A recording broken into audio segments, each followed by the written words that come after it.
Entonces, empezó. Adelante. Buenas tardes a todos. Yo soy la doctora Patricia Casais, de Argentina.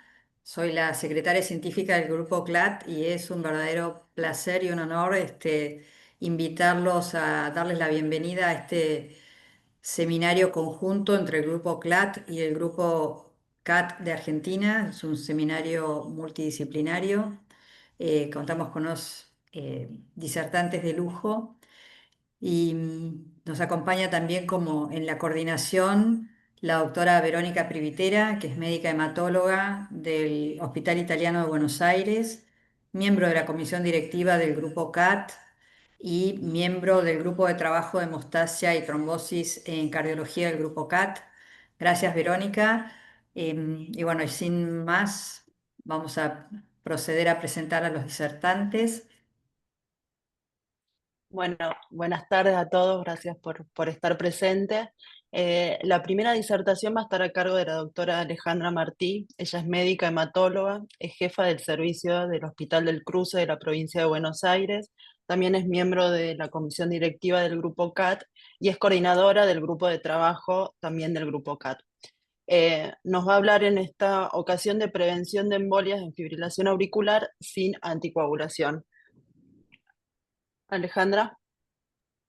Hola, buenas tardes a todos. Primero agradecer al Grupo CLAT y al Grupo CAT por invitarme a participar en este webinar y quiero resaltar la foto inferior donde ven a mi hospital, donde trabajo todos los días, iluminado de rojo y azul, conmemorando el 13 de octubre, el Día Mundial de la Trombosis. La siguiente, por favor. La fibrilación auricular es la arritmia más frecuente y su prevalencia incrementa con la edad. En el gráfico inferior ven un mapamundi donde se observa la prevalencia de fibrilación auricular en el mundo, publicado en un artículo el año pasado, donde vemos que la prevalencia está en aumento en todo el mundo y en particular en América Latina. Esto es debido a que cuanto más años tienen las personas, más frecuente es la fibrilación auricular y como todos sabemos, la población es cada vez más longeva. A pesar de que ya hace mucho tiempo que los antagonistas de vitamina K han demostrado reducir las complicaciones embólicas, más del 60% de ACV e incluso la mortalidad más del 26%, no siempre los pacientes están correctamente anticoagulados. En estos últimos 15, 20 años, los anticoagulantes directos mostraron, versus los antagonistas de vitamina K, reducir también el ACV, fundamentalmente por reducir los ACV hemorrágicos. La siguiente. El 50% de los pacientes que tienen fibrilación auricular están actualmente anticoagulados, y a pesar de que muchos más tienen indicación. Y de estos pacientes que están anticoagulados, cerca del 70% suspende dentro de los 5 años. La siguiente.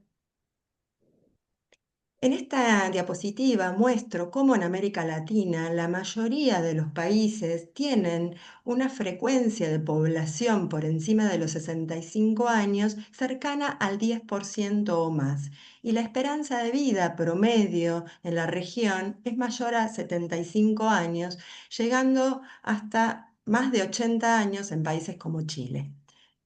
Eso muestra que es muy probable que la fibrilación auricular sea cada día un problema que veamos con mayor frecuencia. Además, los pacientes que están anticoagulados por fibrilación auricular sangran. Se observa una frecuencia de hemorragia mayor de 1 a 3 cada 100 pacientes año, y en pacientes que están anticoagulados y sangra el tubo digestivo, al reiniciar la anticoagulación se observa una recurrencia del sangrado digestivo de 27 casos cada 100 pacientes año. Por otro lado, pacientes que están anticoagulados presentan ACV y este riesgo residual es de 0,8 cada 100 pacientes año. La siguiente.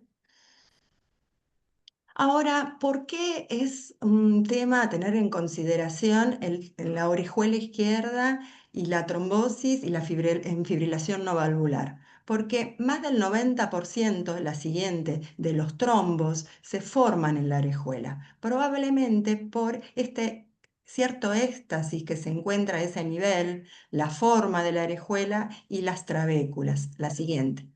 En este gráfico vemos las 4 formas más frecuentes de la orejuela que probablemente el médico intervencionista va a valorar en el momento de decidir el dispositivo, el tamaño, etc. La siguiente. Todo médico, cardiólogo o hematólogo general que está evaluando un paciente con fibrilación auricular debe tener presente el riesgo de Chad-Vasc y el riesgo de Hasbled que le permita valorar cuál es la probabilidad de tener un ACV embólico o una embolia y cuál es el riesgo de sangrado durante la anticoagulación. Este ejercicio hay que hacerlo de manera regular y también hay que hacerlo antes de considerar derivar a un paciente para el cierre de la orejuela. La siguiente. Existen recomendaciones de expertos que sugieren que hay que pensar en el cierre de la orejuela cuando el paciente tiene una fibrilación auricular con un Chad-Vasc mayor a 2, mayor o igual a 2 en hombres o mayor o igual a 3 en mujeres y tiene contraindicada la anticoagulación por hemorragia mayor o por un alto riesgo de sangrado y tal vez con un poco menos de acuerdo o fuerza en pacientes que, a pesar de habérseles explicado claramente que la anticoagulación cumple un importante rol en prevención de embolias y de complicaciones de fibrilación auricular, el paciente rechaza la anticoagulación o no adhiere correctamente. La siguiente. Diversas guías en los últimos años han recomendado, sugerido con un nivel de evidencia 2B, indicar el cierre de la orejuela con dispositivos en pacientes sobre todo que tienen alto riesgo embólico, o sea, a partir de un riesgo de Chad-Vasc, como ya dije, mayor o igual a 2 en hombres y mayor o igual a 3 en mujeres, y antecedentes de sangrado mayor o alto riesgo de sangrado, a partir de un Hasbled mayor o igual a 3. La siguiente. Entonces, ¿cuándo debemos considerar la derivación para cierre de la orejuela auricular izquierda? En el primer gráfico observamos aquellas indicaciones relacionadas con el mayor riesgo de sangrado, donde existe un poco más de consenso respecto de la indicación. Con hemorragia mayor recurrente o irreparable y riesgo alto embólico tenemos que tenerlo presente. También con hemorragia no mayor recurrente, con un Hasbled mayor o igual a 3, con coagulopatía o angiodisplasia, con indicación de antiplaquetarios a largo plazo que no se pueden suspender, si el paciente tiene antecedentes de angiopatía amiloide cerebral, en pacientes con insuficiencia renal crónica o insuficiencia hepática. En el otro gráfico vemos la indicación de pensar en el cierre de la orejuela en un paciente con alto riesgo embólico correctamente anticoagulado que a pesar de eso recurre con un ACV. O en pacientes que luego de la explicación extensa e importante y un rol considerable del rol de la educación para el paciente por la importancia de la anticoagulación, en pacientes que a pesar de todo esto incumplen con la anticoagulación. La siguiente. En esta diapositiva intento hacer hincapié en esa indicación de pacientes con fibrilación auricular que a pesar de estar anticoagulados tienen una ACV, que es la frecuencia está entre el 1 y el 2% por año. Es importante tener presente que hay distintas causas de ACV en pacientes fibrilados correctamente o anticoagulados. En el punto 1 son pacientes que tienen ACV que no están vinculados a la fibrilación auricular. Muchas veces se encuentra aterosclerosis de las arterias grandes o enfermedad del pequeño vaso u otras etiologías como la hipercoagulabilidad, la patología de la aorta, la disección de la arteria cervical. En el segundo punto son pacientes que, a pesar de estar tomando anticoagulantes, los toman de manera inadecuada. Por eso es muy importante un correcto interrogatorio para ver la adherencia. Muchas veces refieren no haber tomado alguna dosis en los últimos 3 días. Ver si el RIN está por debajo de 2 o mejor aún, si el tiempo en rango terapéutico es menor al 60%. Y en el caso de los anticoagulantes directos, si el dosaje está por debajo de 30 nanogramos mililitros. También puede ocurrir que el paciente esté recibiendo una dosis inadecuada o una frecuencia baja de anticoagulantes directos, y esto incrementa el riesgo de ACV. Otra posibilidad es que exista cardioembolia a pesar de anticoagulación. Y es importante tener un algoritmo de evaluación del paciente para identificar todas estas causas, permitirnos excluir el ACV no relacionado a fibrilación auricular, excluir la incorrecta anticoagulación y confirmar o descartar un origen embólico no relacionado a la fibrilación auricular. Si aún así encontramos evidencia de que el paciente embolizó a pesar de estar correctamente anticoagulado, existe un rol para el cierre de la orejuela. Y se ha visto en series grandes que esta situación ocurre en un 1% de los casos. La siguiente. Bueno, ¿qué debemos considerar antes del procedimiento? Es importante tener en cuenta la edad. La mayor edad se asocia a más riesgo embólico y estos son los candidatos teóricos. Sin embargo, debido a la mayor mortalidad relacionada con la edad, aparentemente tendrían menos beneficio.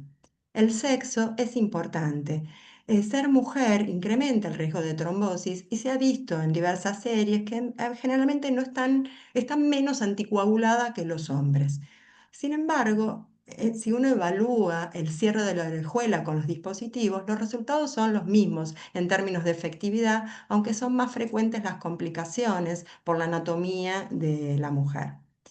En pacientes que se utilizan estos dispositivos de cierre de la orejuela, se ha visto que son más frecuentes las comorbilidades. En algunas series, el promedio de comorbilidad llega hasta 12. Y esto lleva a mayor riesgo de eventos adversos mayores intrahospitalarios. Otro punto a tener en cuenta es que si nosotros estamos pensando colocar un dispositivo en un paciente porque tiene un sangrado activo mayor, como una hemorragia en el sistema nervioso central o hemorragia gastrointestinal, sobre todo cuando es recurrente, tenemos que tener presente que el dispositivo probablemente requiera antitrombóticos y va a haber que posponer la colocación hasta el momento en donde el paciente los pueda recibir. La siguiente. Entonces, qué debemos tener en cuenta antes de la colocación de un dispositivo de cierre de la orejuela? Bueno, es necesario hacer un examen clínico, ver una evaluación bioquímica, descartando infecciones, evaluar la función renal, hacer un ecocardiograma transtorácico, ver la función ventricular izquierda, las válvulas, el pericardio. Probablemente el cardiólogo intervencionista tenga presente una tomografía cardíaca o un ecocardiograma transesofágico para valorar la anatomía de la orejuela en la aurícula izquierda, para poder elegir el tamaño y el tipo del dispositivo. Se debe descartar un trombo en la orejuela antes de la colocación del dispositivo y es posible que haya que suspender de manera transitoria si está tomando los anticoagulantes o valorar una dosis de carga de antiplaquetarios. Es importante también previamente evaluar la salud bucal y tener presente la profilaxis con antibióticos intravenosos para cuidar el riesgo de endocarditis. La siguiente. Y luego de la colocación del dispositivo, en general esta intervención es un procedimiento ambulatorio o de corta estancia hospitalaria, suele requerir un ecocardiograma torácico para ver la posición del dispositivo y pesquisar la presencia del derrame pericárdico, que es una de las complicaciones. Generalmente, Generalmente a los 45 días, entre los 45 días y los 3 meses, se suele repetir la imagen, tomografía o ET, para ver si el paciente tiene una trombosis relacionada al dispositivo o tiene una fuga peridispositivo. Y tenemos que tener presente la medicación post-procedimiento, donde no voy a hacer hincapié porque posteriormente vamos a hablar en extenso. Y también es importante ver la profilaxis de endocarditis por 6 meses. La siguiente.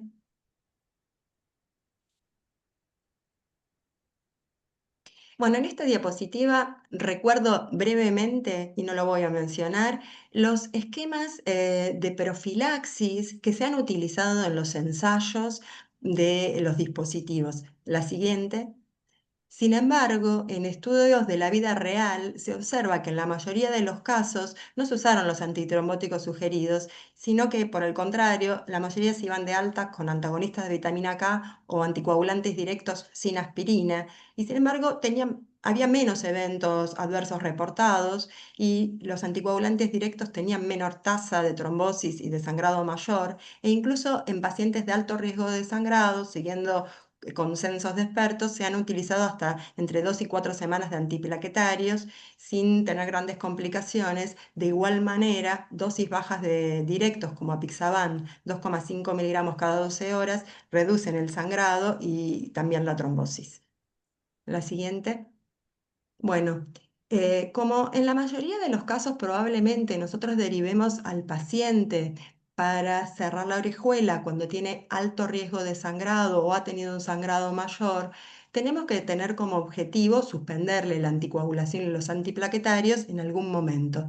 Y antes de poder realizar esta suspensión, es importante realizar la imagen que ya mencioné para descartar que haya una fuga peridispositivo mayor a 5 milímetros, que no tenga un trombo en el dispositivo y que no haya tenido un evento clínico reciente. Si todas estas preguntas se contestan con un no, probablemente el paciente pueda suspender el antitrombótico. La siguiente. Bueno, y como conclusión, la fibrilación auricular es una arritmia frecuente cuya prevalencia aumenta con la edad.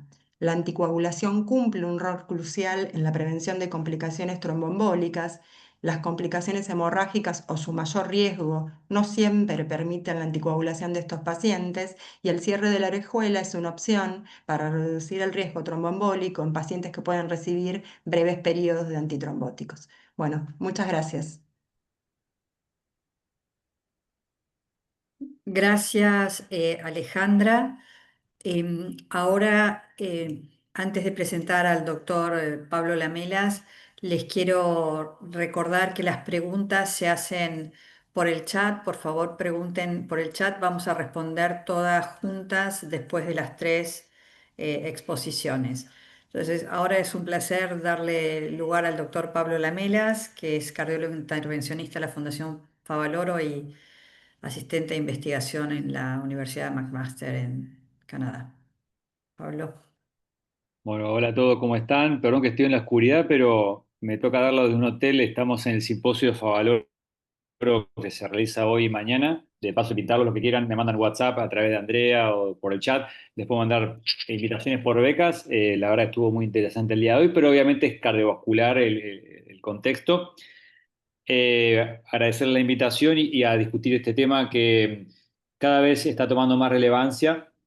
De hecho, se acaban de publicar hace pocas semanas unas guías de SCAI y HRS. SCAI es la Sociedad de Intervencionismo de Norteamérica, de Estados Unidos, y la HRS son de electrofisiólogos, y una guía un poco liberal para el uso de cierre de orejuela. Eh, yo leyendo esa guía, no sé si tienen conocimiento, la verdad que lo que me genera incomodidad es que no veo hematólogos que se hayan incluido en el panel de la guía, y creo que los hematólogos conocen mejor que nadie cómo manejar estos pacientes que hace tantos años los manejan con riesgo de ACV, y por lo tanto estamos en plan de desarrollar una guía en conjunto con su sociedad para lo que es el desarrollo de recomendaciones confiables para Latinoamérica en lo que es utilización de ciberescuela. Bueno, y comentarles también que en McMaster conocí, bueno, a muchos hematólogos. John Eckelboom lo conocen probablemente, estudio Relay y otros estudios. Un gran amigo, bueno, me debe algunos favores, así que capaz le pida participar de esto. Y obviamente estoy abierto a preguntas de lo que vaya a presentar a continuación, que básicamente tengo un video también para mostrarles, pero bueno, si hay suficientemente tiempo para mostrar todo. Primero, ¿por qué ofrecemos cierre de orejuela? Porque una persona que ve esto, si ustedes alguna vez vieron en vivo un trombo en la orejuela, quedan traumados. Yo tengo mi padre que nunca tomaba estatinas y era fumador. El día que le hice un score de calcio y vio el calcio de las coronarias que está en el percentilo 90, no para de tomar estatinas. O sea, uno cuando ve la enfermedad, a veces toma conciencia. Y de hecho, estudios randomizados han demostrado que el uso, por ejemplo, de tomografía reduce mortalidad. Y vos decís, ¿cómo un estudio diagnóstico baja mortalidad? Y bueno, porque la gente ve la enfermedad, se asusta y hace adherencia. Y esto es lo que nos pasa a nosotros los cardiólogos y ustedes los que han tenido la oportunidad de verlo en vivo. Uno ve esto y le agarra problema. Entonces, básicamente sabemos que la gran mayoría de los ACVs en pacientes con FA son cardioembólicos de origen de la orejuela. Entonces se convirtió en un foco de tratamiento. Y para comentar los dispositivos, en realidad en Argentina contamos con dos familias de procedimientos, de tipo de dispositivos. Unos son los tipo plug, que este Watchman no existe más, ahora está la versión nueva que es Flex. Como pueden ver, la anterior tenían como puntas y esto era una especie de lanza, era una máquina de perforar orejuelas y esto ya viene redondito, entonces ya las perforaciones por cierre de orejuelas son muy raras.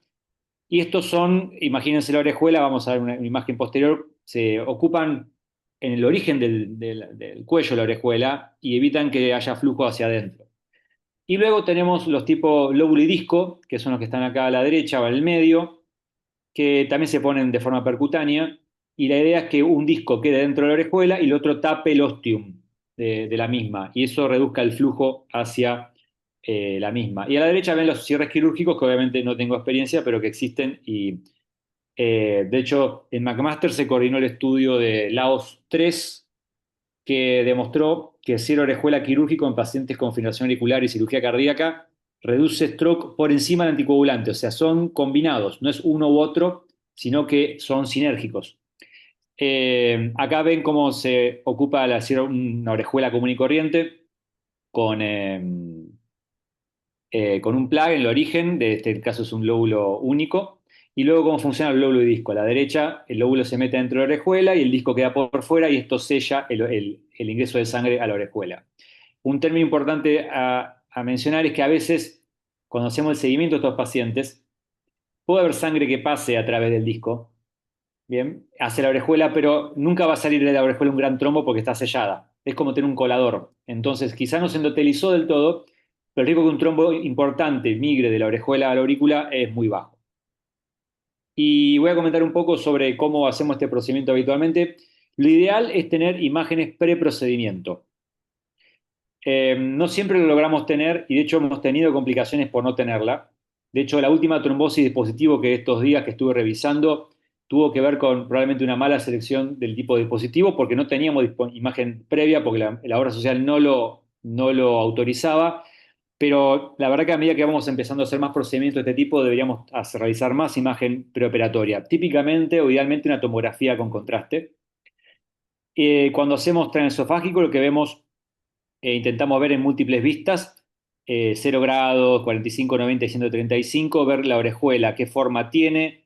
Es lo que se ve acá es la vena pulmonar superior izquierda y abajo hacia la aurícula izquierda y aorta. Y vemos que hay un lóbulo primario, el lóbulo secundario y terciario y tomamos medidas de profundidad y la amplitud. Acá estamos viendo, por ejemplo, cómo hacemos un planning con ecocardiografía transesofágica 3D, donde vemos la profundidad, la distancia del ostium y con eso seleccionamos el tipo y tamaño del dispositivo y también la técnica de implante. Y obviamente, en todo lo que es modalidad de imágenes, lo que es definición espacial, la tomografía es superior y pueden ver aquí cómo con contraste se puede ver la orejuela izquierda, donde suelen alojarse los trombos.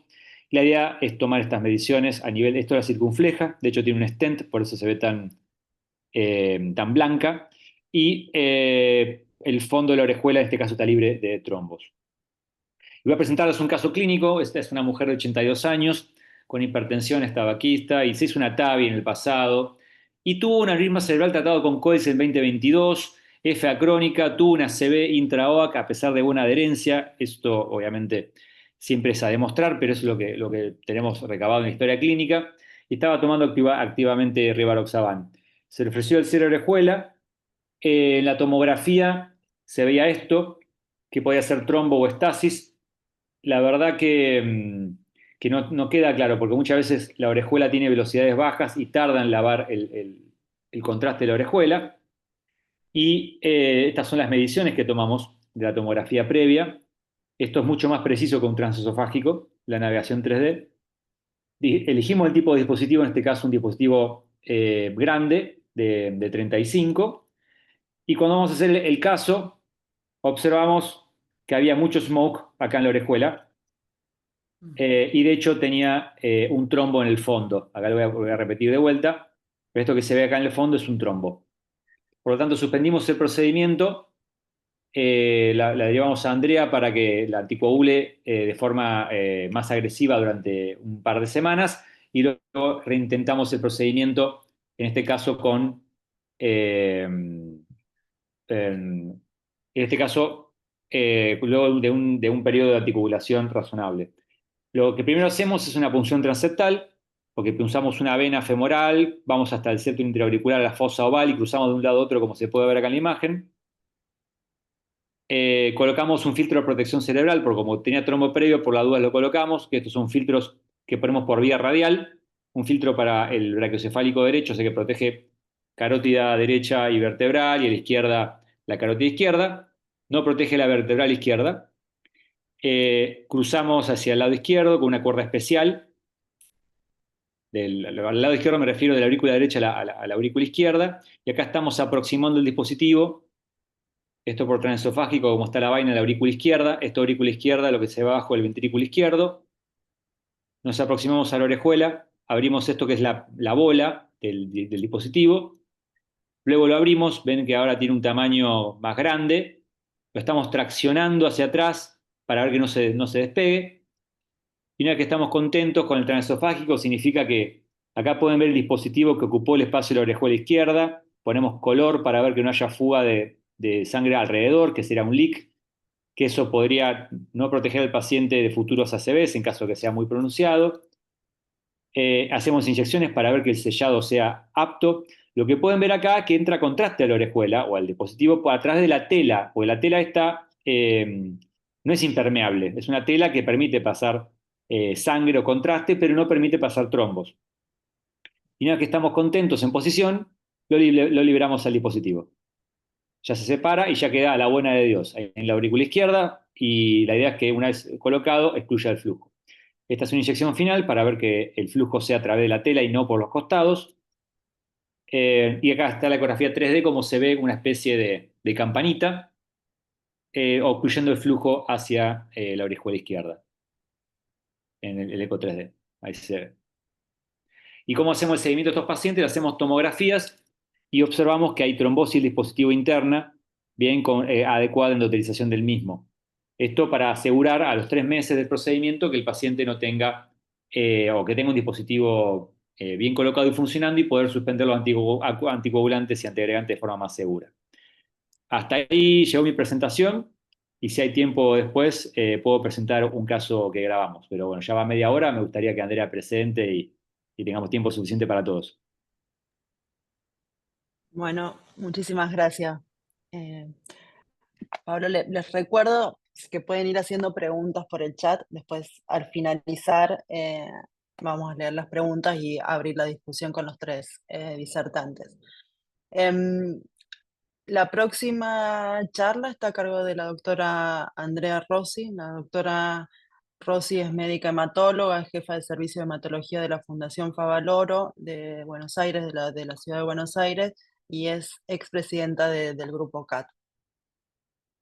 Andrea, bienvenida. Bueno, hola, ¿me escuchan bien? Sí, perfecto. Bueno, muchas gracias primero por la invitación. La verdad que me parece muy importante que tengamos esta charla hoy, porque creo que los hematólogos tenemos un rol muy importante en este procedimiento, porque nosotros somos los que vemos a los pacientes con sangrado, somos los que vemos a los pacientes ferropénicos severos, anémicos, o sea, no tenemos que esperar que el paciente tenga una melena o que esté descompensado hemodinámicamente para mandar a cerrar la orejuela.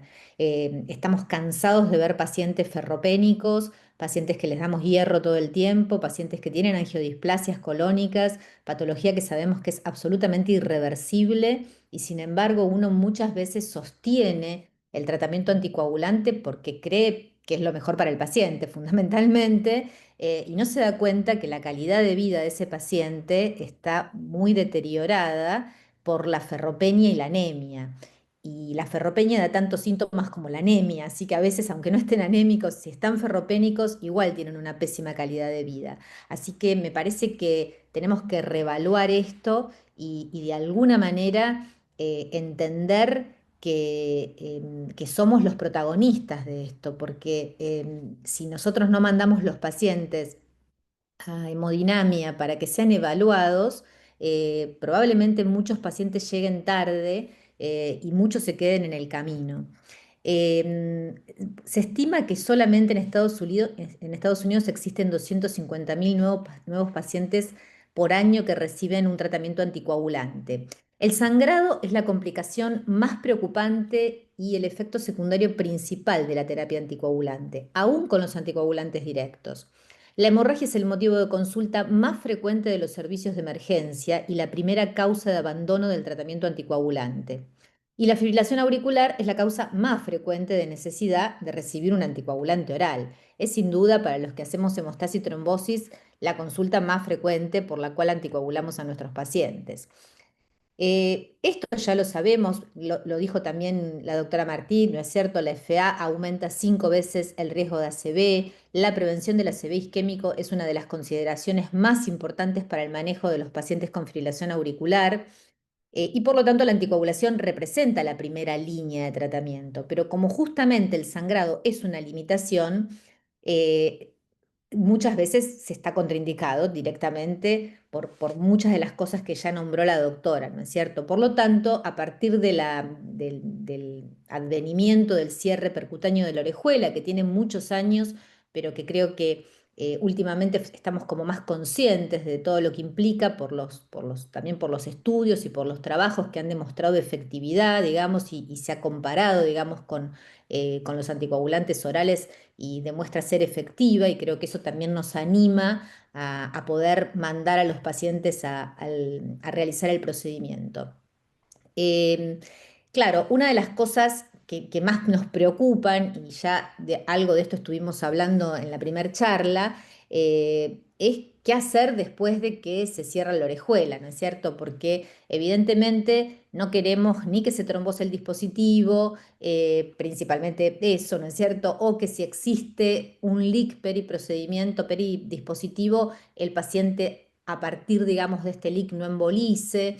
Tenemos un montón de preguntas todavía, la verdad que muchas están sin respuestas, pero sabemos que los dispositivos que están aprobados actualmente contienen metal y por lo tanto se recomienda enérgicamente la terapia antitrombótica después de su implantación para prevenir la formación de trombos en la superficie auricular del dispositivo durante el proceso de endotelización, que ustedes saben que es aproximadamente 3 meses. Lamentablemente, la falta de ensayos clínicos aleatorizados que comparen diferentes regímenes antitrombóticos después del cierre de la orejuela y el potencial riesgo de sangrado de los pacientes sometidos al procedimiento crean incertidumbre a la hora de tomar una decisión. Porque obviamente la mayoría de los pacientes le cerramos la orejuela porque sangran, y si le tenemos que dar un anticoagulante después del cierre de la orejuela, estamos en un problema también. Hay muchos trabajos, la verdad que cada vez salen más trabajos y nos pasamos leyendo estudios que nos dan algunas recomendaciones. Yo intenté, digamos, a partir de cosas publicadas principalmente el año pasado y este año, tratar de hacer un resumen como para llevarles algo que es, digamos, lo que tratamos de hacer nosotros, pero la última palabra no la voy a tener, creo que ni yo ni nadie por ahora, por justamente esta falta de estudios randomizados que tenemos, ¿no es cierto? La valoración del riesgo de sangrado, bueno, esto ya se estuvo hablando antes, pero la verdad que es fundamental. Los pacientes con FA de novo sin anticoagulación, pero que son portadores a veces de hemofilia, de enfermedad de von Willebrand graves, que desórdenes plaquetarios, tantos cuantitativos como cualitativos, angiopatía amiloide, bueno, pacientes que de entrada tienen una contraindicación para el tratamiento anticoagulante, ¿no es cierto? Y pacientes, que son principalmente los que vemos, que son los pacientes con fibrilación auricular y complicaciones del tratamiento anticoagulante, y que entonces terminan teniendo contraindicación para el tratamiento, como estuvimos hablando.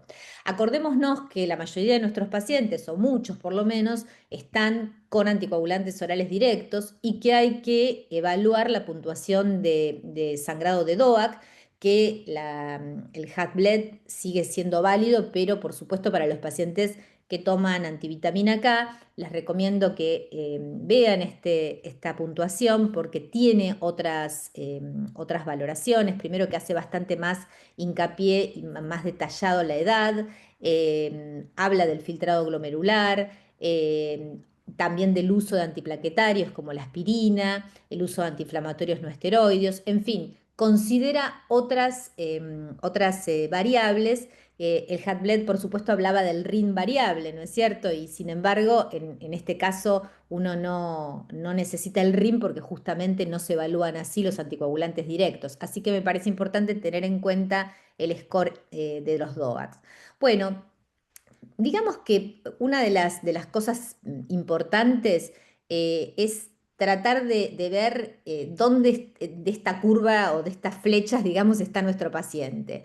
Vamos a tener, por un lado, pacientes que tienen un muy, muy alto riesgo de sangrado, que tienen prohibitiva indicación de anticoagulación, porque tienen sangrados muy importantes, porque hicieron sangrado cerebral, porque tienen una contraindicación absoluta, ¿no es cierto?, para recibir anticoagulantes orales. Por lo tanto, luego del cierre de la orejuela, justamente van a estar dentro de este grupo y la indicación del cierre de la orejuela estuvo justamente indicada por este gran riesgo de sangrado. Después vamos a tener pacientes de un riesgo intermedio para el régimen antitrombótico post cierre de la orejuela, que va a tener que ver con pacientes que tienen una contraindicación, pero es una contraindicación más relativa, si bien han tenido historia de sangrado mayor o menor, tienen un HAT-BLED mayor de 3, pero de todas maneras quizás un corto periodo le podemos dar algún anticoagulante o antiagregante plaquetario. Y después tenemos otro grupo de pacientes que en nuestro medio prácticamente no lo vemos porque son pacientes que por alguna situación, digamos, deciden cerrar la orejuela porque se niegan al tratamiento anticoagulante, porque es una cuestión electiva del paciente que no quiere estar anticoagulado, o en el caso de también que se comentó, pacientes que ya tienen eventos tromboembólicos a pesar de estar anticoagulados. Entonces, no es el paciente que sangra o es el paciente que tiene una contraindicación por sangrado, sino que es una indicación más selectiva, donde el paciente tenga mala adherencia al tratamiento anticoagulante y por lo tanto es un paciente que nosotros estamos más cómodos post procedimiento en dejarlos con un tratamiento antitrombótico más intensivo. Yo los traté de dividir a estos pacientes en tres grupos. En el grupo A, que sería ese grupo de alto riesgo de sangrado y que tienen prácticamente, es prohibitivo el uso de anticoagulación intensiva post procedimiento. Este grupo de pacientes intentamos tenerlos anticoagulados o antiagregados entre 2 a 4 semanas o nada, porque nos pasa seguido que el paciente le damos aunque sea un antiagregante y el paciente a la semana viene con el sangrado, nos ha pasado. O sea que a veces nos negamos, ¿no es cierto?, que el paciente va a tener un sangrado, queremos no verlo y finalmente el paciente suspende finalmente porque él mismo hace el sangrado y termina suspendiendo el tratamiento, se lo tenemos que suspender o los hemos reingresado por algún sangrado. Después tenemos un grupo de pacientes, que es el grupo de pacientes que les comenté antes, que quizás son los pacientes que son los más frecuentes, que es el paciente que tiene alto riesgo de sangrado y por lo tanto hay que hacerlo el cierre de la orejuela, pero post procedimiento no tiene una indicación prohibitiva de recibir, y ahí están esos famosos 45 días que parecen ser bastante importantes, que ya se mencionaron, como para tenerlos en cuenta y quizás reevaluar a los pacientes en esos 45 días y luego de darles, por ejemplo, una doble terapia antiagregante o un anticoagulante oral, porque dependiendo, digamos, de los dispositivos y las recomendaciones de los fabricantes, se prefiere uno u otro. Luego de eso, el paciente puede continuar con una terapia antiagregante simple o doble por 3 meses o hasta 6 meses inclusive. Y después, bueno, el grupo de pacientes que les decía que eran más selectivos, donde después de esos primeros 45 días van a seguir con una doble terapia antiagregante hasta completar 4 meses y medio, y después de que pasan esos primeros 6 meses van a seguir solamente con aspirina 12 meses. Nosotros acá en la Argentina tenemos principalmente, ¿no es cierto?, este grupo de pacientes y el del medio, pero pacientes que realmente se indica el procedimiento porque tienen un alto riesgo de sangrado. Nosotros no tenemos pacientes en este grupo donde el paciente elige cerrarse la orejuela porque no quiere tomar anticoagulantes. Entonces es muy raro que le podamos dar este tratamiento intensivo post cierre de la orejuela. Lo más probable es que estamos entre el verde, entre el A y el B, ¿no es cierto?, para ver qué hacemos con nuestros pacientes. Y para colmo, no tenemos nada de la literatura fuerte, ¿no es cierto?, y que tenga que esté muy validado, y entonces tenemos que tomar las decisiones caso por caso generalmente.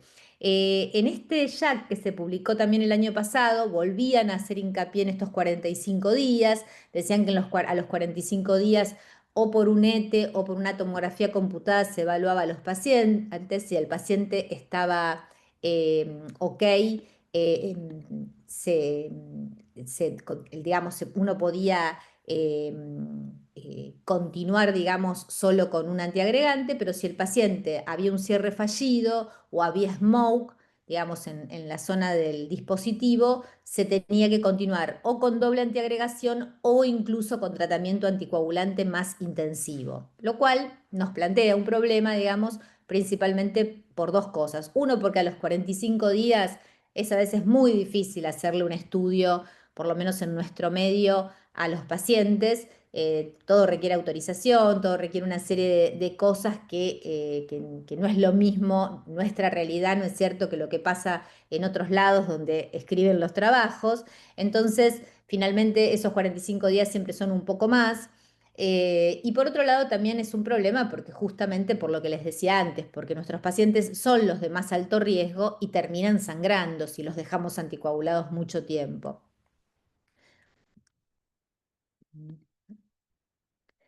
El consenso de expertos europeos sobre el cierre de la orejuela desaconseja enfáticamente el abandono completo de la terapia antiplaquetaria o anticoagulante después del cierre inmediato y hacen una sugerencia de ese periodo mínimo de por lo menos 2 a 4 semanas, incluso con un tratamiento anticoagulante simple. Pero evidentemente, insisto, hay que ver casos por casos. Y en esta última guía, digamos, publicada también, obviamente por expertos, un poco creo que Pablo algo mencionó, ¿no es cierto?, son de la Sociedad de Cardiología Intervencionista y de Electrofisiología. Yo traté de traerles como un pequeño resumen, digamos, de la parte de anticoagulación, ¿no es cierto? Cuando se preguntan los expertos si se deberían prescribir anticoagulantes en el posoperatorio en lugar de la terapia antiplaquetaria, el panel de expertos sugiere anticoagulación posoperatoria o terapia antiplaquetaria dual para pacientes sometidos a un cierre de orejuela. El nivel de evidencia siempre va a ser bajo, así que eso desde ya se los digo. Y dice que para pacientes con contraindicación más significativa, que serían en nuestro caso los pacientes que yo los puse en el grupo A, podría ser, digamos, razonable la simple terapia antiplaquetaria. Acá no es una T, quise poner una S. El panel de expertos no recomienda el uso de una terapia antiplaquetaria única, por ejemplo, frente a cualquier otro tipo de terapia, es decir, el paciente ese que nosotros decimos, bueno, lo dejamos con aspirina, ellos no recomiendan dejar solo con aspirina a un paciente. Eh, Otra pregunta es que se hacen es si se debería realizar un ETE para seguimiento en lugar de no realizarla, y el panel de expertos sugiere obviamente realizar el ETE o la tomografía computada post procedimiento.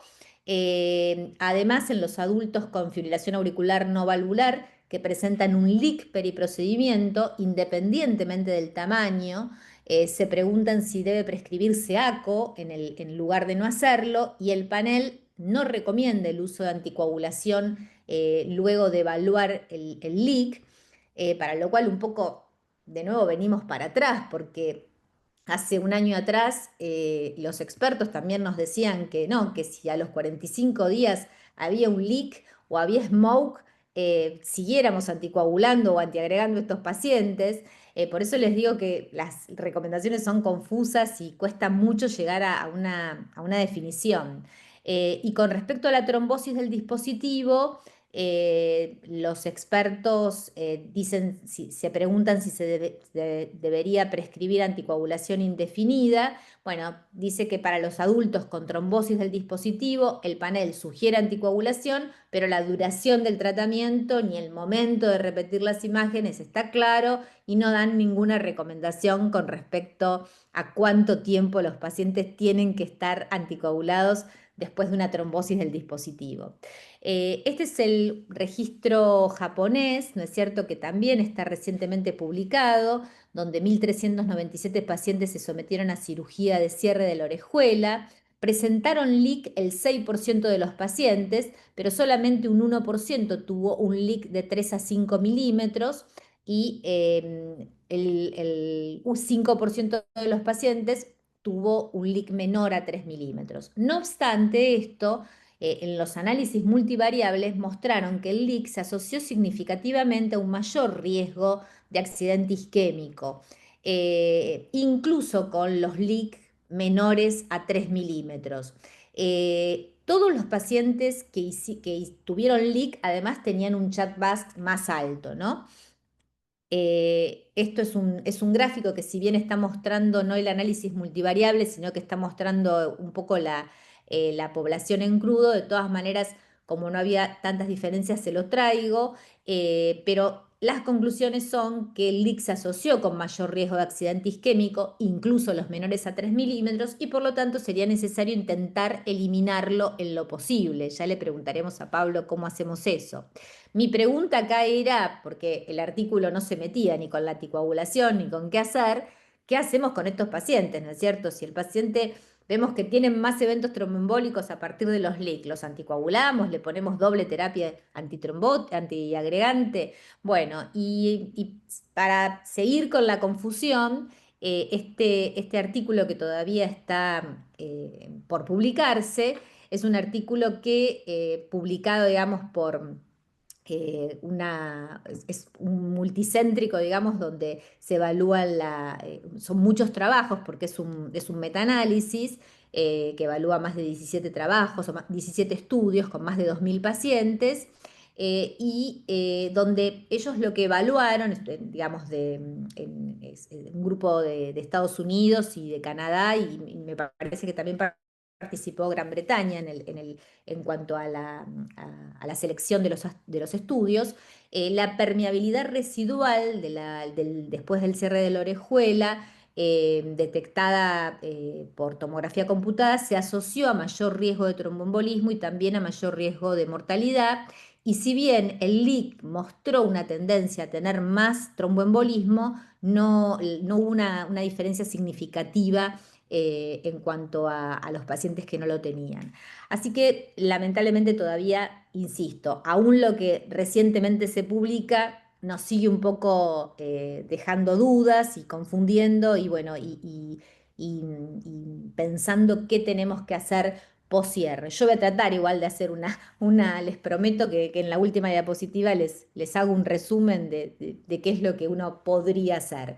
Les quería comentar un estudio descriptivo, observacional y retrospectivo que hicimos en la Fundación. En realidad es un adelanto del estudio porque lo vamos a presentar en el próximo Congreso de Hematología, entonces no lo puedo traer completo, pero nuestro objetivo del estudio fue analizar las indicaciones y los resultados del cierre de la orejuela después de la implementación de un programa institucional. Eh, que se implementó en octubre del 2024, hace menos de un año que se implementó el programa. Se incluyeron 53 pacientes sometidos a cierre de la orejuela entre junio del 2011, que fue cuando se empezaron a hacer los cierres de la orejuela, y junio del 2025. 28 pacientes corresponden al periodo antes de la implementación del programa y 25 pacientes, casi el 50%, al periodo posterior, o sea, desde octubre a junio se incluyeron 25 pacientes y varios aún quedan en la lista de evaluación. El programa se diseñó mediante la aplicación de traducción de conocimientos, se implementó un grupo de WhatsApp, un sistema digital Drive, donde se pueden cargar los pacientes, principalmente lo hace Pablo esto, la verdad, hay que decirla, para identificar a los potenciales candidatos. Se registraron características demográficas, el tipo de dispositivo utilizado y el tratamiento antitrombótico previo que recibía el paciente y al alta. Los resultados preliminares, por supuesto, que les puedo dar son que, bueno, de 34 pacientes, que fueron el 64% de los pacientes, el cierre de la orejuela se realizó de manera ambulatoria, considerándose ambulatoria también el alta precoz, es decir, dentro de las 24 horas del procedimiento.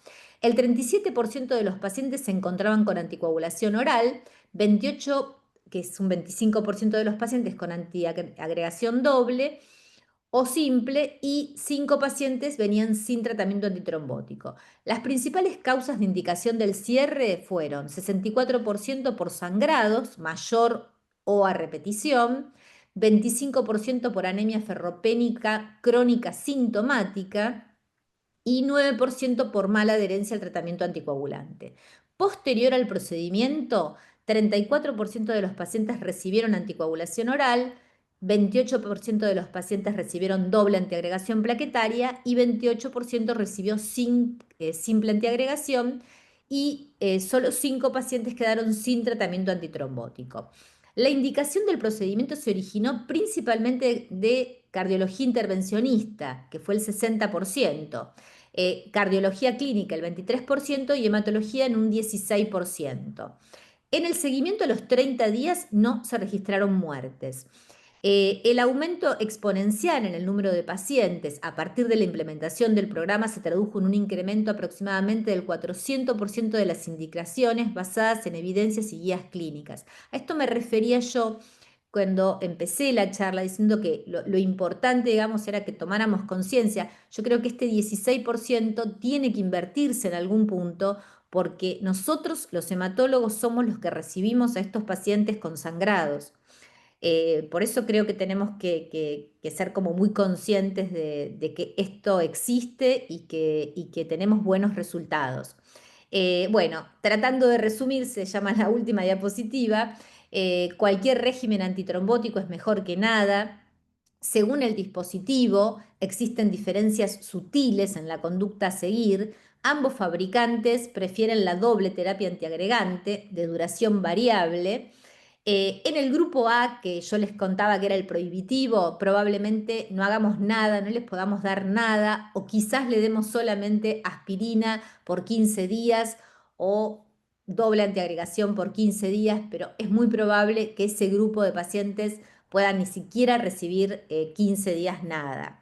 El grupo B, vamos a tener dos opciones. Una opción es que los primeros 45 días intentar sostener una terapia antiplaquetaria, que podría ser aspirina, más anticoagulación oral, y luego antiagregación con aspirina durante 3 meses. Y una segunda opción, que serían pacientes que ellos los describen como de más riesgo de sangrado, lo podemos discutir porque la doble terapia antiagregante la verdad que también sangran los pacientes, pero bueno, ellos los describen como de menor riesgo de sangrado, que se irían con doble terapia antiagregante directamente durante 3 meses.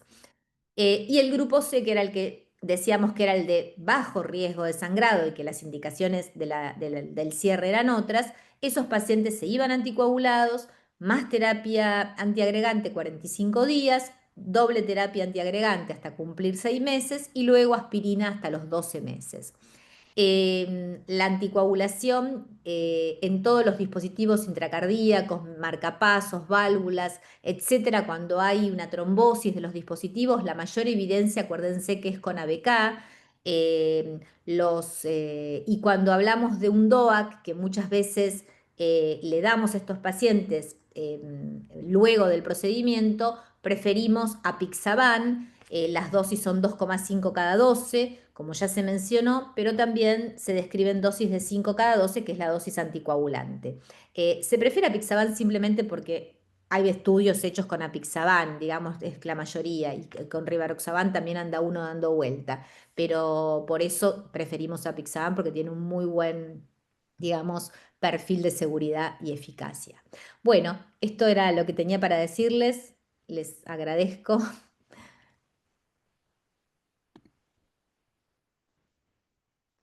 Muchísimas gracias, Andrea, Pablo, Alejandra, un lujo, realmente bárbaro.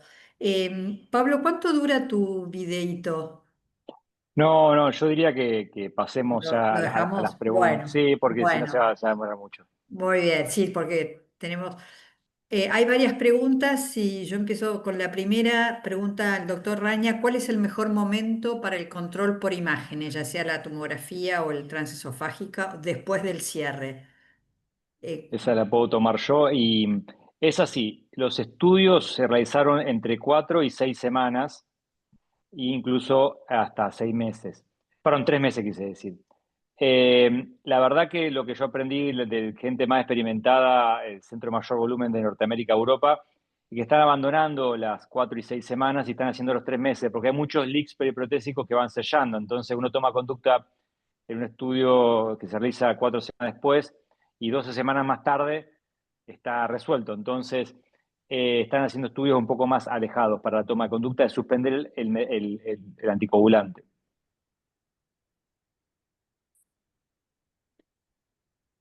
Perfecto. A ver, bueno, hay muchas felicitaciones a los expositores por las charlas. Patricia, ¿puedo hacer un comentario? Sí, por favor.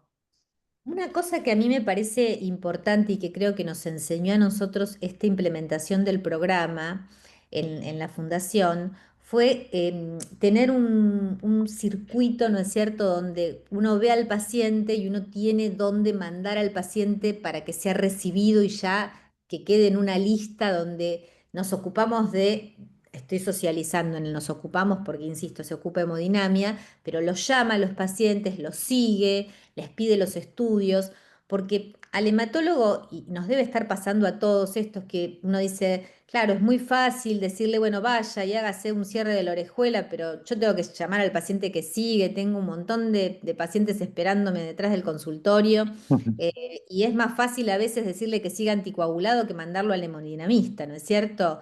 Y la verdad es que si uno sabe que va a tener una recepción en su servicio de hemodinamia, por eso esto es interdisciplinario, porque no, obviamente que no parte solo de los hematólogos, tenemos que tener un servicio de hemodinamia que reciba a nuestros pacientes. Eh, bueno, en la fundación por lo suerte lo tenemos, digamos, pero la verdad es que es súper importante que cuando se va del consultorio de hematología se vaya con una nota que diga turno con para cierre de orejuela, con hemodinamia, los mandamos, directamente los mandamos a hemodinamia, ni siquiera los mandamos a turnos, van a hemodinamia y golpean la puerta y ya se quedan anotados, o sea, es como muy importante no perder ese paciente, porque ya el paciente tiene un montón de trabas por su obra social, etcétera. Entonces, que además es un camino largo muchas veces, ¿no es cierto? Porque nos ponen muchos palos en la rueda, esto lo sabe mejor Pablo, pero yo creo que hemos logrado mucho, ¿no? Pablo, ¿vos qué pensás? No, totalmente. Yo obviamente no quería aburrirlos con lo que es la ciencia, traslación de conocimiento y el programa, pero la verdad que sí. hay enfermedades que lo que se llama el knowledge gap, que es esa diferencia entre lo que se sabe y lo que se debería estar haciendo, es más y menos marcada. Si en la escuela es abismal, por un montón de razones, a nivel paciente, a nivel médico, a nivel sistema de salud. Y tenemos que estar, digamos, remando el dulce de leche, digámoslo en argentino criollo, que para que los pacientes se evalúen y se traten. Comparado, por ejemplo, a un TAVI, una estenosis aórtica severa, que el paciente sufre la disnea y se tiene que se interna por falla cardíaca, obviamente viene corriendo a reemplazarse la válvula. Acá es diferente, una enfermedad que es silente, que es el riesgo de ACV, y el riesgo de sangrado también es silente hasta que sucede. No es algo progresivo como la disnea en estenosis aórtica o un síntoma, y muchas otras cosas. Escepticismo, desconocimiento, y algo que quería mencionar que es muy importante. Vos sabés que hace 5 años atrás tuve una llamada con gente de una empresa que vende dispositivos de orejuela y me preguntó a dónde iba el futuro y se me vino a la cabeza, en ese momento todos los estudios clínicos eran orejuela contra anticoagulantes, como si fuese una competencia, y nadie lo percibía como algo sinérgico. Y dicho y hecho, hace 2 años se publica LAOS 3, estudio randomizado, en este caso cirugía cardíaca, pero el cierre de orejuela, que se ve esa sinergia. Entonces, en un futuro, salvo que inventen bueno, los factores están ahora testeándose los inhibidores del factor, no me acuerdo el número, pero de anticoagulantes, eso lo saben Sí. muy bien ustedes que han estudiado muchos años de hematología. Yo solamente el número de tamaño de stents, pero este factores que son 12, ¿no? El que está testeando 11, ahora. 11. Bueno, eso 11. es eso anticoagulantes, salvo que prometan ser lo que dicen que es reducir el riesgo de ACV sin incrementar el sangrado. El cierre mecánico de la orejuela va a ser aditivo al anticoagulante. Y cada vez en pacientes de menor riesgo. Insisto, esta guía que publicó, que mencionó recién Andrea, no incluye hematólogo, lo cual me parece un delirio, y hacen recomendaciones de cómo manejar los anticoagulantes, o sea, no solamente indicar el procedimiento en sí, sino cómo manejarlo, me parece. Por eso yo pensé que en Latinoamérica tenemos oportunidad de hacer guías de alta certeza, y bueno, o para nuestro medio, y mejores que esas guías norteamericanas. Y creo que hay por ahí un nicho y creo que podemos trabajar entre las diferentes sociedades, en este caso el CLAT, con nosotros de SOLAS y SIAC, que es la de cardiólogos clínicos, para hacer una guía más balanceada y más lógica aplicable a nuestro medio. Esa guía norteamericana dice que si vos no te querés anticoagular, puedes recibir un cierre de orejuela, lo cual a mí me parece un poco permisivo. Pacientes, yo tengo claro que la CB es un evento sistémico y siempre un tratamiento sistémico va a ser mejor que uno focal solo. Pero no descarta el tema sinérgico, bien, que uno por encima del otro se ayuden entre sí. Así que yo apuesto a eso y bueno, por eso invitarlos a participar de esta guía que vamos a organizar. Y me parece que hubo dos palabras claves que se mencionaron durante las tres ponencias, que es el trabajo multidisciplinario y la evaluación caso por caso. Porque incluso la pregunta de cuándo es el mejor momento para hacer el estudio, me parece que en parte depende del riesgo de sangrado de ese paciente. Porque si estamos en presencia de un paciente de muy alto riesgo de sangrado, tal vez un estudio en el día 45 que nos permita valorar la suspensión o la reducción del esquema que elegimos sea una opción mejor que para otro paciente que tal vez los 3 meses, como mencionaste en el genérico, cuando el riesgo de sangrado no es tan importante, para no encontrar una fuga que después va a desaparecer sola, ¿no? Como mencionaste. O sea, yo creo que esos son los dos grandes, bueno, al menos desde mi punto de vista, el tema del trabajo multidisciplinario, para que el hematólogo lo piense y derive al paciente al equipo de hemodinamia y para que el equipo de hemodinamia se acuerde de los hematólogos cuando no tienen esta relación estrecha que claramente tienen en Favaloro y nos consulten a nosotros la opinión respecto de qué antitrombótico utilizar, durante cuánto tiempo, qué riesgo de sangrado post procedimiento tiene también, ¿no? Sí, nosotros Yo seguimos igual con esto del caso por caso, totalmente de acuerdo y además que tenemos un grupo, ¿no es cierto?, de WhatsApp, como un poco lo mencioné, que la verdad que cada paciente se consulta entre todos y todos opinamos y obviamente desde los cardiólogos clínicos, los intervencionistas, bueno, los hematólogos, todos opinamos. Me parece que yo por lo menos lo mandaría, yo le daría un DOAC, no, yo le daría, o sea, entre nosotros también lo discutimos porque como tenemos tanta falta de evidencia sólida de qué hacer después. Y bueno, todo el tiempo estamos en el caso por caso, pero también a nosotros nos ayuda a ejercitar y a ver cómo nos está yendo. Y bueno, a veces nos confundimos también y decimos, bueno, no, por lo menos le damos aspirina y el paciente a la semana, no pasaron ni 10 días, entra con hemorragia digestiva. Entonces, bueno, ahí decimos, bueno, evidentemente se cerró la orejuela tarde porque lo tengo con hemorragia hace un montón, entre paréntesis, al paciente anémico y ferropénico, pero ahora insistimos y la verdad que lo vuelve a estar anémico y está mal y con hemorragia. Entonces, em, algo hay que hacer y algo le tenemos que dar y todos los fabricantes y todos los estudios dicen que es mejor dar cualquier antitrombótico antes que nada. Pero después en la práctica a veces se nos hace muy complicado seguir esa normativa, ¿no? Hay una pregunta acá en el chat. eh, Pregunta Guillermo Radín, ¿cuán efectivos son los dispositivos en la prevención de ACV versus o comparado con el 1 al 2% con DOAX? Dado que los dispositivos no son impermeables y que puede existir leaks y está descrito el daño mecánico como sucede en las válvulas mecánicas valvulares. Y si existe indicación de retiro de dispositivo. Esa última parte, no sé en qué caso, no sé si se Sí. entendió la pregunta. No, yo entendí, puedo aproximar primero si quieren. En relación a la eficacia relativa a los anticoagulantes, vos sabés que revisando, bueno, algo bueno sale de esa guía norteamericana, que se hizo con sistema de grade, ya, esa parte se hizo súper metódica. Hicieron revisión sistemática de metaanálisis y estudios randomizados comparando a anticoagulante con Ciro Orejuela, y la incidencia de ACV es bastante comparable entre anticoagulantes y Ciro Orejuela en las poblaciones estudiadas, que son pacientes donde tenían incremento de riesgo de sangrado muy importante. Era lo sumo leve o normal.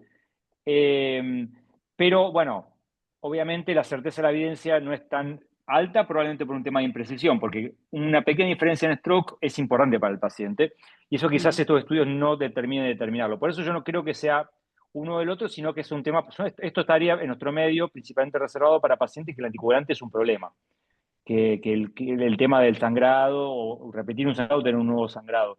Por eso no vamos a estar indicando, creo, en Latinoamérica pacientes que simplemente no se quieren anticoagular porque no se quieren anticoagular. Y por eso cada vez la tendencia va a ser más frecuente por otras razones, y ustedes tienen que estar familiarizados con lo que es el manejo perioperatorio. En términos de los estudios randomizados reportan resultados de la vida real, o sea, vida real dentro del estudio randomizado, o sea que incluye ya el riesgo de leak, el riesgo de perforación, todos los riesgos ya están incluidos en los análisis. O sea, si hay un riesgo de ACV preoperatorio ya está contemplado o a corto plazo en los estudios. Yo no tengo recuerdo de dispositivos que se tenga que sacar del cuerpo una vez implantados completos, salvo que hayan embolizado. Y no escuché tampoco nunca hemólisis por la tela, y lo cual habría que revisar esos estudios, pero a mí me haría ruido porque la tela, o sea, la hemólisis por defectos cardíacos, llamémosle, suele ser en lugares de alta velocidad. Por ejemplo, un leak periprotésico chiquito o una fístula que se hace después de una TAVI, que me ha tocado cerrar en múltiples oportunidades. Nunca escuché anemia por falta de endotelización del dispositivo. La mayoría endoteliza y se hace impermeable la orejuela, pero en aquello que queda permeable, lo que yo mencionaba antes, es que por más que se forme un trombo en la orejuela, la no puede salir porque hay una tela que es microscópica, no va a generar. Lo que sí puede pasar, y tuve un caso reciente que justo le contaba a Andrea, que hace un rato, que creo que tuvo que ver con la selección del dispositivo por temas de actualizaciones de imágenes previas, que se trombose el dispositivo. Pero el riesgo de eso es bajo, pero puede llegar a pasar. Eso se trata con anticoagulante a corto plazo y repetir las imágenes. Que es un trombo que asusta tanto como el trombo de la orejuela que ven en pacientes de forma espontánea, pero en este caso con un dispositivo alojado. Pero no escuché casos de hemólisis ni escuché casos de tener que retirarlo una vez implantado. Una vez que se endoteliza, forma parte del cuerpo. O sea, sacarlo, me imagino un cirujano, pero explantarlo desde el punto de vista percutáneo, nunca escuché. Quirúrgicamente sí, escuché hablar, porque aprovechan una cirugía cardíaca por otra razón, pero no para sacar el dispositivo en sí. Bien. Salvo que Una embolice, ¿no? pregunta. Con respecto a la trombosis del dispositivo, ahí sí están más indicados los anticoagulantes, los ABK, ¿no es cierto? La warfarina está más demostrada en todo lo relacionado a los dispositivos. Esto lo tenemos que hacer como una especie de paralelismo a la trombosis de un marcapasos o la trombosis de una válvula, ¿no? Donde a los pacientes estos les damos warfarina. Cuando hablábamos, digamos, de anticoagulantes directos, hablábamos como preventivos hasta los primeros meses, digamos, hasta que se endotelice el dispositivo.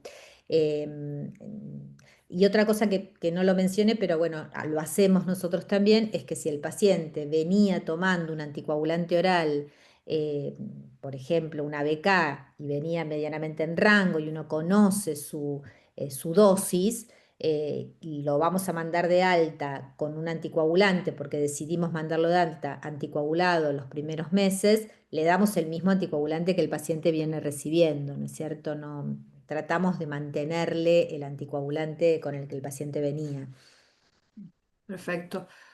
Acá hay un par de preguntas que les pediría respuestas cortas si se puede. Una es si se deberían hacer controles con imágenes periódicos o después del periodo de endotelización y cuando se termina todo, le hacen un control, se hace control con imágenes periódicos. Eh, Intentamos que no. Si el resultado a 3 meses es bueno, no hay necesidad de exponer al paciente a transesofágicos regulares o tomografía. Pero si se encuentra algo que merite el seguimiento, o una trombosis, que es raro, pero puede suceder, o leak periprotésico de cualquier índole, sí, sería bueno repetirlo al año y seguir viendo. Pero la verdad que la mayoría de estos pacientes terminan utilizando y se termina excluyendo la orejuela a los 3 meses y no hacemos más estudios en esos pacientes. Una vez que está excluida de forma exitosa, la damos por buena. Bien. Bueno, muy bien. Acá queda una pregunta de por qué no se realiza el cierre de la orejuela una vez que se diagnostica la FA. Me parece que de alguna manera la presentación de Andrea, todos respondieron esto, la situación de nuestro medio. Así que bueno, no sé si alguno tiene algún comentario más breve que hacer. Mm, una cosa con respecto a esta última pregunta es que sí, lo que cada vez más a los cirujanos cardiovasculares se les insiste en general, no digo que los hematólogos lo hagamos, pero digamos los cardiólogos clínicos les insisten, es que cierren la orejuela, digamos, luego de una cirugía cardiovascular, dado que la tienen a Claro. mano, que no dura mucho más el procedimiento por cerrar la orejuela y que la verdad que le disminuyen tanto el riesgo embólico al paciente, teniendo en cuenta que la cirugía cardiovascular, en más de un 30% de los pacientes hacen FA en el postquirúrgico además. Entonces, la verdad que eso sí se les insiste mucho, y es algo, digamos, obviamente electivo porque se hace en el momento y se elige hacerlo, pero me parece que eso también son trabajos que hay que hacer también en equipo, pero ahora ya con el cirujano cardiovascular, ¿no? Bueno, muy bien. Muchísimas gracias a todos. La verdad que un lujo. Gracias por la participación, por las preguntas. Gracias a Alejandra, Andrea, Pablo, Virginia, a todos los asistentes. Bueno, Seguimos en contacto y ojalá que podamos sacar adelante estas guías, Pablo. Bueno, absolutamente. no, un placer. Gracias a todos. Saludos. Un Gracias. abrazo para todos. Muchísimas gracias por aceptar la Gracias. invitación y doctora Patricia Casais, muchísimas gracias por organizar este maravilloso webinar en unión de la Sociedad Científica de Argentina. Muchísimas gracias. Gracias a todos. Muchas Un gracias, abrazo. amigos. Chao. Adiós. Gracias. Chao. Chao.